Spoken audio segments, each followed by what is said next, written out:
Hello, everybody. Welcome to another episode of Reality Derby. I am Marcus James Dixon. I am Denton Davidson, and we're talking more Big Brother spoilers with a couple good interviews with the last two evicted house guests, the first two jury members of this season. Yeah, Rachel Reilly, the one and only. We'll be talking with her first. And then Will Williams, who was voted out last night's episode on Thursday, September 11th. But before we get into that, I really wanted to talk to you about the White Locust twist, what you thought about it, the maniacal maze, how you thought Rachel went out of the game. Julie Chen Moonves on the Thursday episode said it was the most talked about twist of all time. That's a nice way to phrase it, I think, Julie.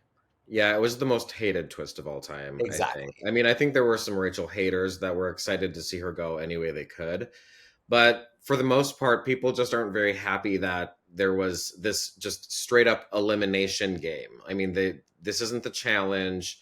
So it's kind of frustrating to watch to see someone's social game just completely go out like that. And Hmm. it was sad to watch. Yeah, it was very sad. There was nine people at that time, and only four of them competed in the maze. Which, with Rachel going home, that meant only Vince, Lauren, and Morgan were even eligible to compete in the HOH, which just seemed like an extra added bit of stupidity to this twist. Yeah, the fact that they didn't even get a chance to win HOH and then they Ashley and Will ended up on the block, it was just sort of leaves a bad taste in your mouth. As far as Rachel is concerned, she was so bad at that game that I don't know if she would have even survived if she went first. I mean, she admitted she panicked and like I don't know what she was doing, but she couldn't figure that maze out for the life of her. Yeah, and maybe we should get to Rachel, where she is going to talk about how the show. The tagline is "Expect the unexpected," but even she never expected this twist. So let's go to Rachel right now. I never expected to be eliminated from Big Brother without receiving a single vote or even being nominated.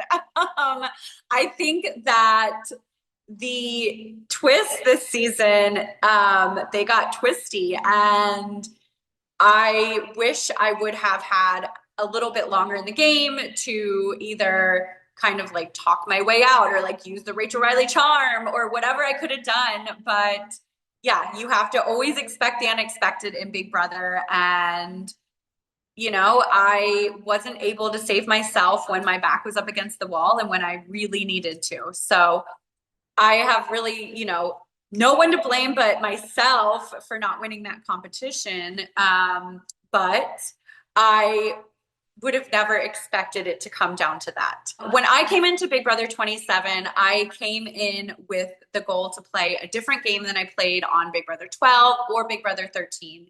I wanted to play a very strong strategic and social game.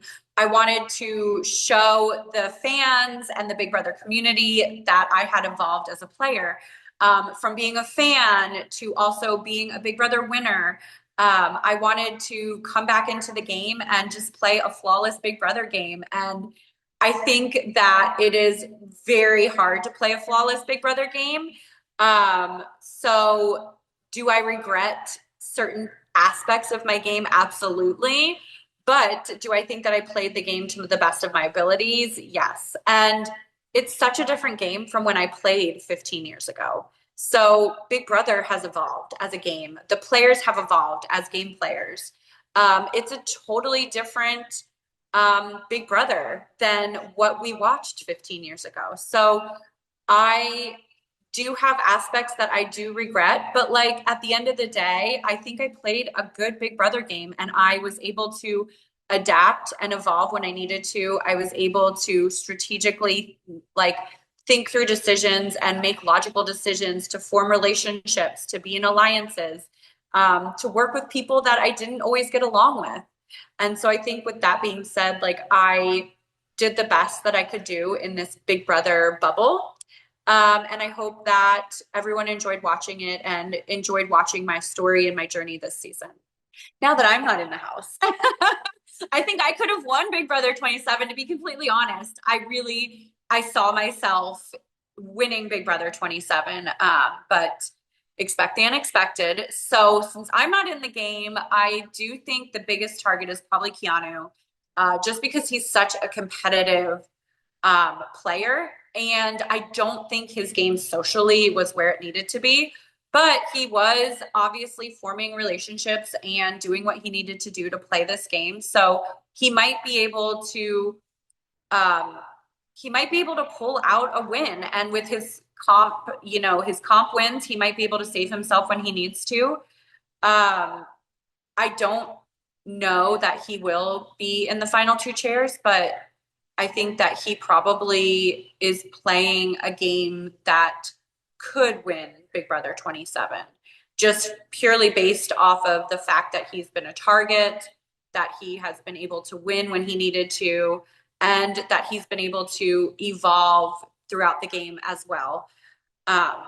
Socially, he is messy, but I think that he's probably the biggest target. And if the biggest target makes it to the end, then they're probably going to win the game. If I had made it to the final two, I was truly hoping to sit next to Ashley. She would be my first choice, not only because I think I could have beat her, but because we had such a great relationship. We were in the Girls Alliance from week one, and she was like my friend in the game. So I would have loved to sit next to her. I think that the jury would have voted for me to win, and I would have loved to have a friend sitting next to me in the final two chairs.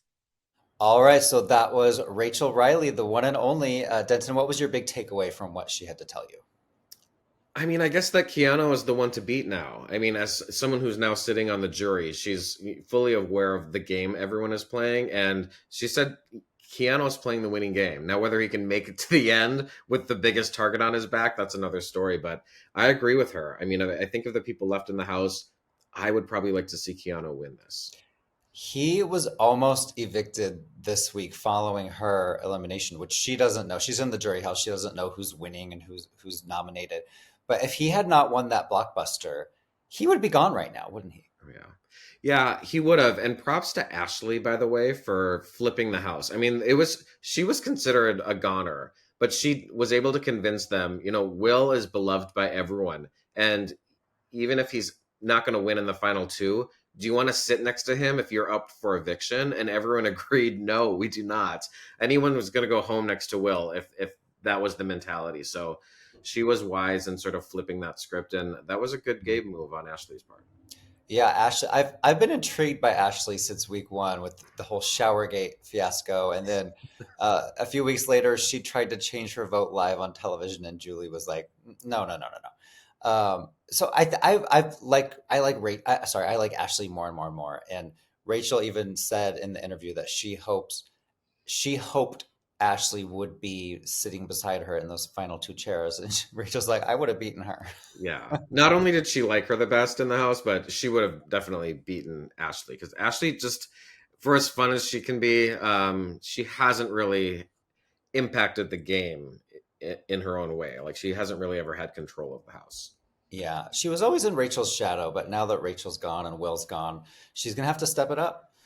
What did you think of Lauren's HOH? She's so Boring. kind of mousy. Did you say boring? Yeah, and just the fact that she just continues to just listen to Vince, even in that hamster wheel situation where he like convinced her to put up Morgan to go next when she just wanted to save Kelly. It's so frustrating and annoying to watch. I mean, it sounds like people in the house think if Lauren's sitting in the final two chairs, she's going to win. So maybe she will. I haven't seen her play anything other than Vince's game to this point, and we'll see if that changes. I can't stand the whole Vince, Lauren, Morgan triangle. Actually, more like a square, because his girlfriend actually exists on the outside. And he gave her a shout out in the diary room, which was kind of awkward. But like the show is, with Rachel gone, the show is really focused on this threesome and how, Vince has a secret final two with Lauren on this side and a secret final two with Morgan on this side, but the two girls don't know about it. I'm so over this twist. Like, I know it's going to probably last for another week or so, because do you want to reveal who has won HOH for week 10? Yeah. Vince is the new HOH. So he's back in control for the third time. So it's going to be interesting to see what he does. There's only a few options left to nominate. Clearly, Morgan and Lauren are safe. Those are his top two allies, even though they're enemies and going after each other. He's wanting to keep those two safe. So that leaves Ava, Ashley, Keanu, and Kelly up for potential nominees. And I think it's three still. We're gonna have to wait and see. Like, I thought they were gonna do two more blockbusters, but I'm not sure. But it's at least two of them are gonna be on the block. Yeah, I've heard both ways. I've heard he's only going to nominate two, and then I've heard he actually is going to nominate three. So I guess we will find out as when the rest of the world finds out. And then next week, the Wednesday episode will feature Zingbot, everybody's favorite Zing Master, is back for the veto episode, which is 2 hours.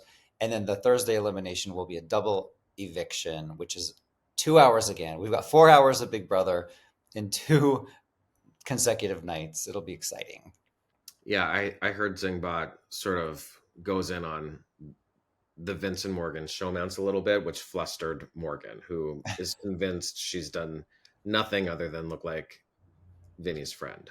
It's so creepy. Did It's you see great. he came over to the hammock and he was like rubbing her hand on his chin? And then there was the scene that we talked about previously where she was rubbing his arm. And then I saw another clip from the live feeds where he invited her to sleep on the bed. He put pillows in between them, but he still invited her. This is so awkward. Friends don't do this. My favorite live feed moment about that was Morgan was like crying over Vince spending time with Lauren, and she went and was like venting to Will and I think Ashley, but she was like, I don't want to look like an idiot on TV, and Will just was like, nope, you don't want to do that. It's like too late. Uh, Before we get to well, there was one other thing I forgot to mention about the month of mayhem and the maniacal maze. Lots of M's there. The whole arm pull. This was really, really dragged. I saw you roll your eyes out of proportion by Ava on the live feeds, and people were wondering like, how did Rachel actually grab her? Like, once we saw it on the episode, it was a nothing burger. Yeah. Ava's been talking about it for days and calling Rachel all sorts of names as if she like did a full-on assault or something. Mhm. It's just so dramatic. I've Yeah. never seen someone's public perception take a nosedive like Ava's has in the last week since Rachel's eviction. I think she's gone from definitely like a top three for America's favorite player. Maybe she's still top three, but Mm. no chance of winning anymore, I don't think. I think people are sort of seeing this other side of her, and like everyone else in the house, it's not too pleasing. I mean, Yeah. I don't know that there's anyone that people universally love this season.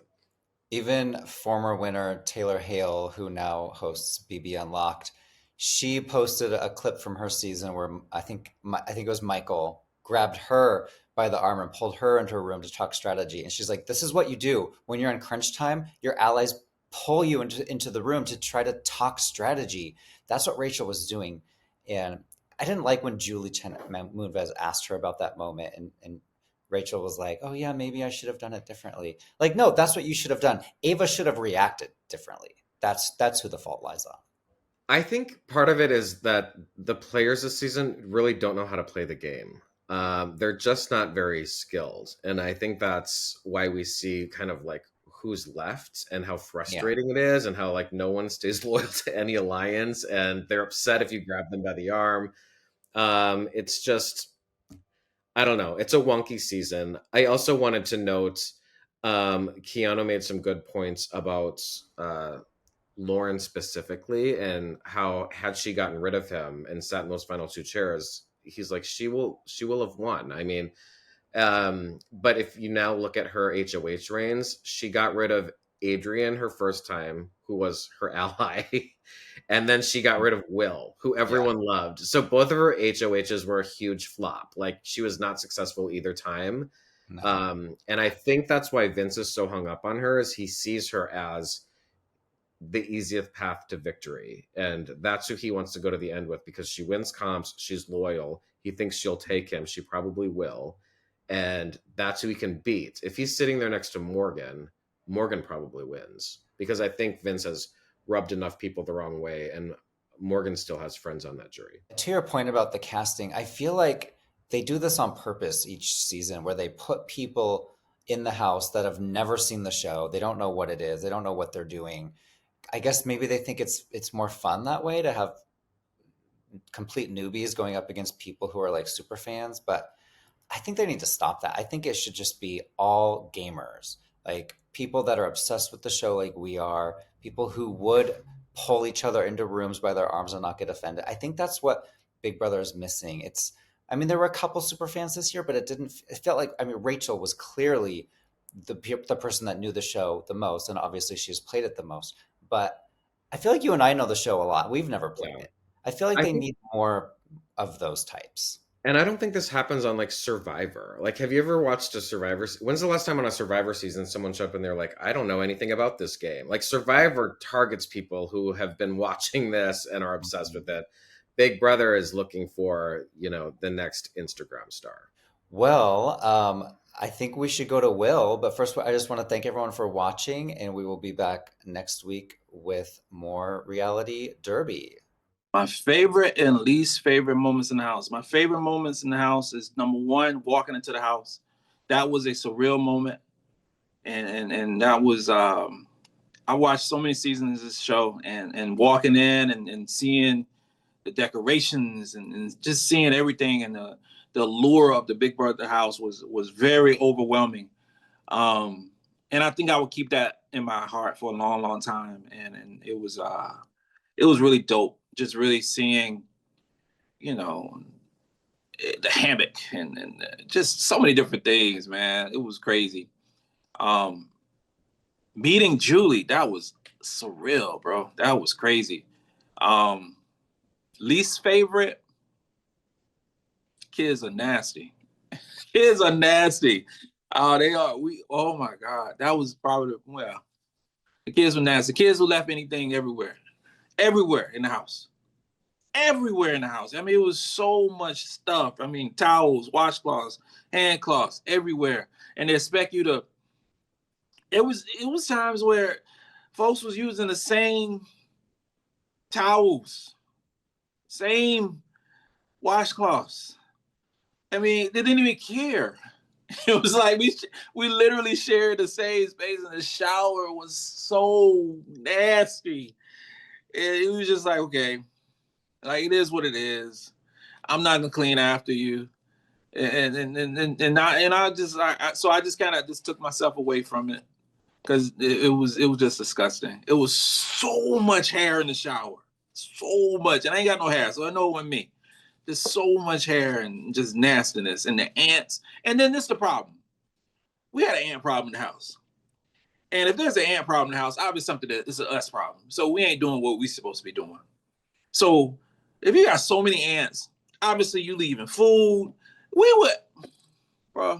would have food, kids have food, and just like, I'm gonna have a meal, I'm just gonna leave it out. I'm not throwing it away. I just got my plate, I'm just gonna leave it on the counter. And then a mountain of ants. So what happens in the house is not just one person leaves it out, multiple people leave their plates out. Or you just have like teacups and stuff, and you just either leave it out or just place it in the sink. You don't even take the tea bag out. Like, who's supposed to do that? So it was a lot of things, but that was some of the biggest. I didn't. And then the girls was nasty. I'm like, I got daughters. I got 3 daughters, but I mean, I'm just like, gosh, man, this was crazy. That was the least favorite for sure. My God, how bummed am I about me not meeting Zingbot and what he would have said to me. I wanted to be Zingbot so badly, because I could take a joke. So I'm really upset, because I did BB Comics was amazing. OTEP was amazing. Did all the cool things that you want to do in this house, except for Zingbot. And I was expecting Zingbot to happen last week, not after I leave the house. So I'm a little upset about that. And Zingbar probably would have clowned me about, probably either made a joke about my wife with me, or made a joke about maybe sleeping or zoning out. He would have said something to clown me, but I would have accepted and I would have loved it. I'm missing by. Dang. What were the key relationships I wish I handled differently? Maybe Mickey. Maybe Mickey. I really like Mickey. I really like Mickey. Mickey was one of my favorite people in this house for a good portion of the show. And then after finding out Mickey was playing multiple sides of the fence, she kind of fell down the charts. I wish that Mickey was more forthright with some of her decisions in this house and stuff. And I probably wish that I would have confronted her about some of her decisions that I found out about. But instead, I went the other route and didn't say anything to her, and just went along with voting her out, because it just got to the point where she wasn't as trustworthy in the house. If I would have talked to her about some of the decisions she made, maybe a couple weeks prior to her being evicted, maybe something different would have happened. But I was really just hurt, with some of the things that was going down. And but I really do like the girl. I really do. And I hope that after after this whole experience, that, she watches this thing back and see some of the things that was said, and then we could for sure be friends again. If I had survived and won HOH, what 3 house guests would I have nominated and who would be my target? Number 1, Keanu. Number 2, Lauren. Number 3, probably Kelly. And I hesitate to say Kelly because I like Kelly a lot now. But she would probably be the third one, because I want to keep the judges safe. And Keanu would be the target for me to leave the house. But Lauren is a close second. She's a close second, and I could easily flip flop, because Lauren being the target versus Keanu, because Lauren hasn't touched the block yet. She's won competitions. Her social game is lacking, but Lauren could win this game because of her ability to win competitions, and she's connected to Ava now. She's connected to Kelly, and she has Vinny still wrapped around her finger, I should say. Yeah, those are probably the ones, and I would hope that Lauren or Kiana would go home.